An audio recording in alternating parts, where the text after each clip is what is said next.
Assalamualaikum warahmatullahi wabarakatuh. Halo, salam jumpa lagi bagi rekan-rekan mahasiswa dan mahasiswi Universitas Terbuka yang saya banggakan. Seperti biasa, saya juga akan menyajikan materi sesi ketujuh ini dengan menggunakan slide PowerPoint ya. Berikut ini slide-nya.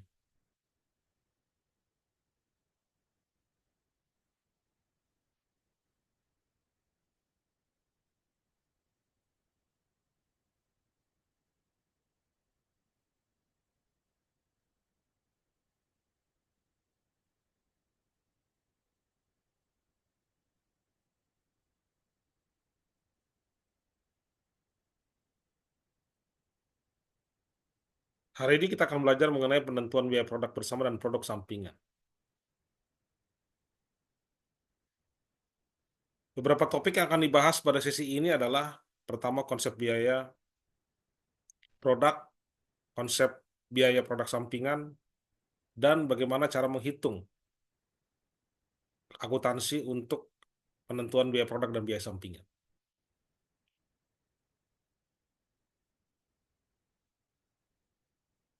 Kita perlu tahu dulu definisi biaya produk, definisi produk utama dan produk sampingan. Untuk kita bisa mendeskripsikan apa itu produk sampingan dan apa itu dan berapa kira-kira biaya dari produk sampingan.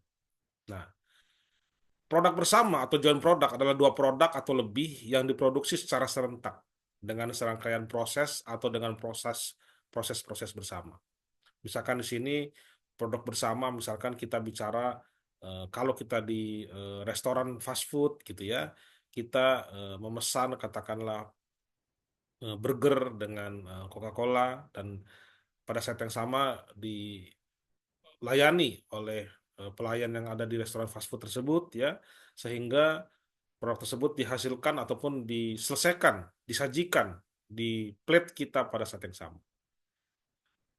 Nah, produk bersama dapat dikelompokkan menjadi dua jenis produk, yaitu pertama produk utama atau main product, yaitu produk yang mempunyai nilai jual relatif lebih tinggi daripada nilai jual produk sampingan.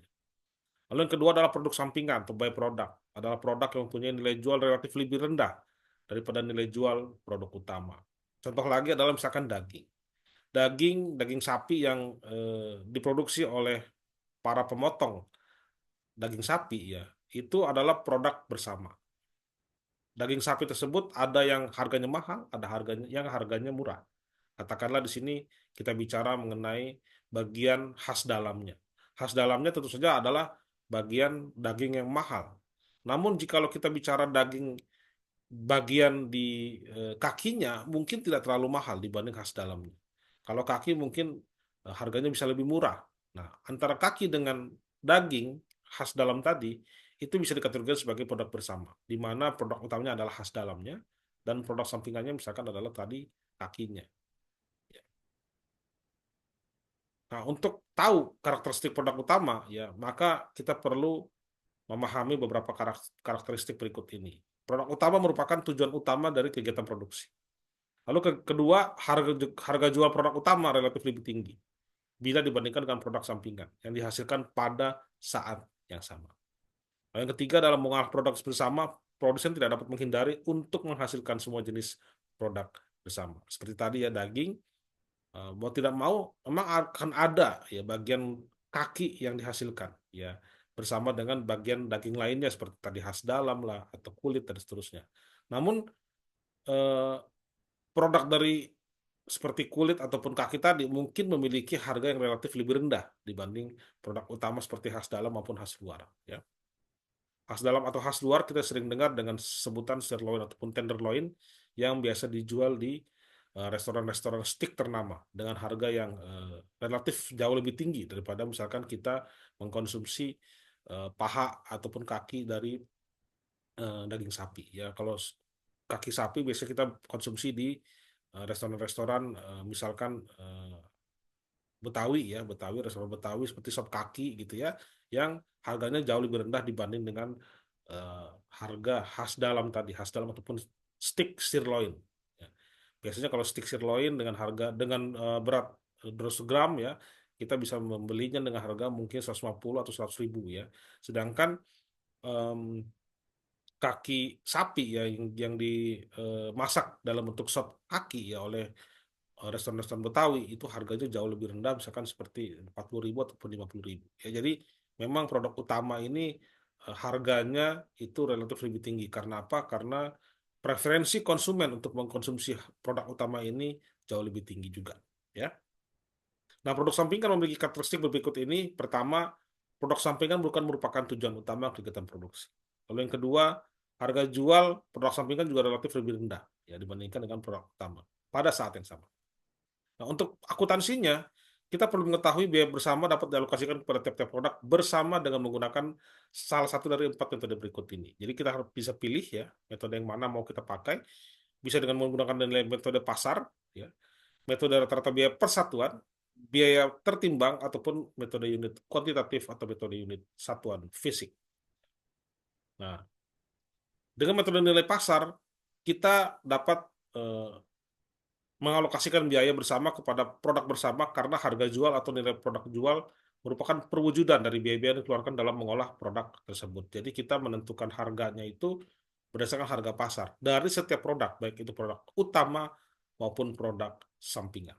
Sedangkan dengan metode rata-rata biaya persatuan, ini digunakan oleh perusahaan yang menghasilkan beberapa macam produk dari satu proses bersama.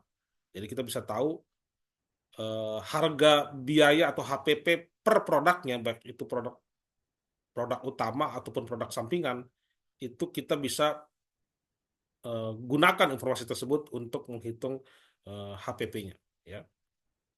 Lalu kemudian dengan metode rata-rata tertimbang, ini didasarkan atas asumsi bahwa masing-masing produk yang dihasilkan dalam proses produksi bersama memiliki faktor penimbang yang berbeda, ya weighted average yang berbeda, ya antara lain disebabkan oleh misalkan tingkat kesulitan pembuatan produk, waktu yang dikonsumsi, keahlian tenaga kerja, kualitas produk yang dihasilkan, dan faktor penimbang lain yang relevan. Misalkan tadi kayak cara memotong eh, khas dalam dengan cara memotong kaki mungkin berbeda ya, teknik yang berbeda, mungkin yang satu lebih mudah, yang satu lebih sulit ya. Kalau kemudian misalkan dibandingkan dengan rasanya mungkin ya lebih enak yang bagian khas dalam karena mungkin tulangnya sudah tidak ada, namun kalau misalkan kaki mungkin masih ada tulangnya ya. Dan ini preferensinya mungkin jauh lebih rendah dibanding dengan bagian khas dalam. Ya. Bisa juga dengan menggunakan metode kuantitatif. Ya, unit kuantitatif ini didasarkan pada asumsi bahwa masing-masing produk yang dihasilkan dalam proses produksi bersama ini menggunakan bahan baku ya sesuai dengan tingkat koefisien pemanfaatan bahan baku yang terdapat pada masing-masing produk yang dihasilkan. Jadi di sini em, bahan bakunya mungkin ada perbedaan ya antara produk utama dengan produk sampingan sehingga dengan demikian maka proses penentuan harganya pun bisa berbeda. Nah, metode perlakuan terhadap biaya produk sampingan pun ada dua cara. Ya, bisa dengan menggunakan eh, cara tidak mengalokasikan produk sampingan. Ya, jadi biaya produk sampingannya ini bisa tidak dialokasikan ke produk sampingan tanpa alokasi, atau bisa juga dengan dialokasikan ke produk sampingan. Jadi dengan metode yang pertama kita ada dua sub metode yaitu metode pengakuan pendapatan kotor ataupun metode pengakuan pendapatan bersih. Dengan metode pendapatan kotor maka tidak dilakukan alokasi biaya bersama kepada produk sampingan. Jadi biaya bersama ini misalkan tadi biaya pemotongan sapi awalnya ya, biaya pemotongan sapi ataupun biaya eh, yang dikeluarkan pada saat memastikan bahwa sapi tersebut mati dan siap dipotong itu bisa saja tidak dialokasikan ke produk sampingan. Sehingga semua biaya bersama dibebankan seluruhnya kepada produk utama. Jadi seolah-olah di sini si produk sampingan itu tidak menanggung biaya apapun. Jumlah pendapatan yang diperoleh dari hasil penjualan produk sampingan akan disajikan di dalam laporan laba rugi sebagai berikut.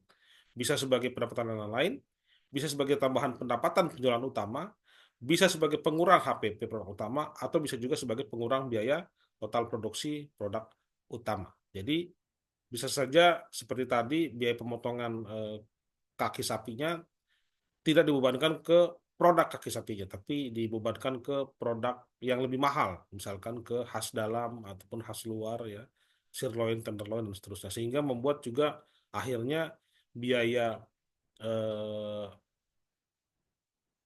produksi dari khas dalam ataupun khas luar tadi menjadi lebih tinggi dari seharusnya, sehingga membuat juga harga jualnya menjadi lebih tinggi lagi, ya seperti ini. Lalu kemudian metode pengakuan pendapatan bersih. Di sini jumlah pendapatan yang diperoleh dari hasil jumlah penjualan produksi sampingan akan dikurangi dengan seluruh biaya yang terjadi setelah titik terpisah. Ya. Lalu ada metode kedua. Kalau tadi kita belajar metode tanpa alokasi, maka ini dengan metode alokasi, di mana di sini sebagian biaya produksi bersama akan dialokasikan kepada produk sampingan, sehingga produk sampingannya juga akan menerima sebagian biaya produksi yang dilakukan sebelum produk dipisahkan antara produk utama dan produk sampingan. Untuk menentukan berapa jumlah biaya bersama yang dialokasikan kepada produk sampingan, kita bisa menggunakan dua metode ya.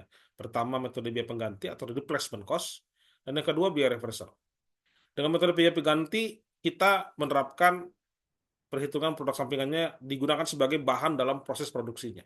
Ya, jadi biaya bersama ya biaya bersamanya biaya produk bersamanya digunakan sebagai bahan dalam proses produksinya sehingga perusahaan tidak perlu membeli bahan baku lain dan atau penolong dari pemasok luar. Nah, dengan metode biaya reversal, metode ini jumlah biaya bersama dialokasikan kepada produk sampingan dengan cara yang berbeda.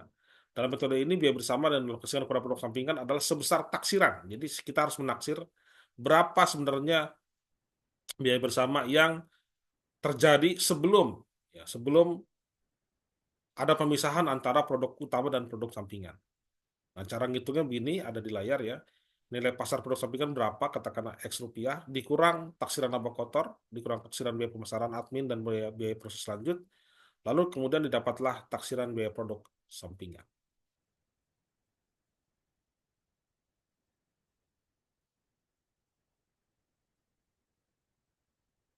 Ya, analisis biaya bersama untuk pengambilan keputusan manajemen dan analisis kemampuan menghasilkan laba ini sangat penting. Ya. Kenapa? Karena proses produksi produk bersama sebagian besar dipengaruhi oleh karakteristik teknologi pemrosesan dan ketersediaan produk tersebut di pasar. Penetapan kombinasi produk yang dia sesuai dengan permintaan konsumen akan menghasilkan keuntungan terbesar bagi perusahaan. Untuk kepentingan perencanaan laba, umumnya manajemen perusahaan menggunakan margin kontribusi masing-masing produk sebagai salah satu ukurannya.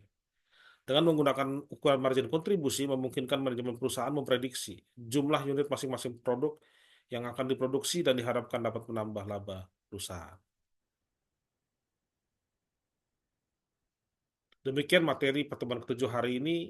Seperti biasa, saya menyampaikan dan mengingatkan bahwa cost accounting adalah seni dan ilmu untuk mencatat, mengklasifikasikan, mensamerikan, dan menganalisa biaya untuk membantu manajemen mengambil keputusan yang hati-hati.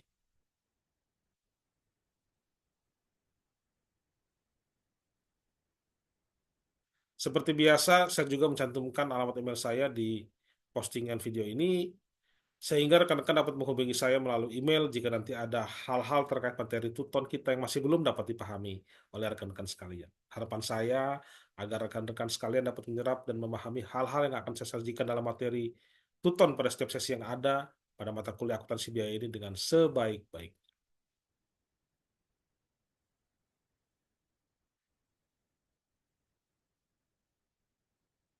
Sebelum saya tutup video ini, izinkan saya mengundang rekan-rekan sekalian untuk menekan tombol like jika menyukai video ini, serta tombol subscribe agar rekan-rekan sekalian tidak pernah ketinggalan lagi jika ada video baru di channel YouTube ini. Seperti biasa, saya tidak pernah alpa mengingatkan rekan-rekan sekalian untuk bisa aktif dalam forum diskusi. Semoga di kelas ini rekan-rekan sekalian bisa mendapatkan ilmu yang bermanfaat untuk sekarang dan di masa yang akan datang. Saya Hans, terima kasih atas perhatiannya.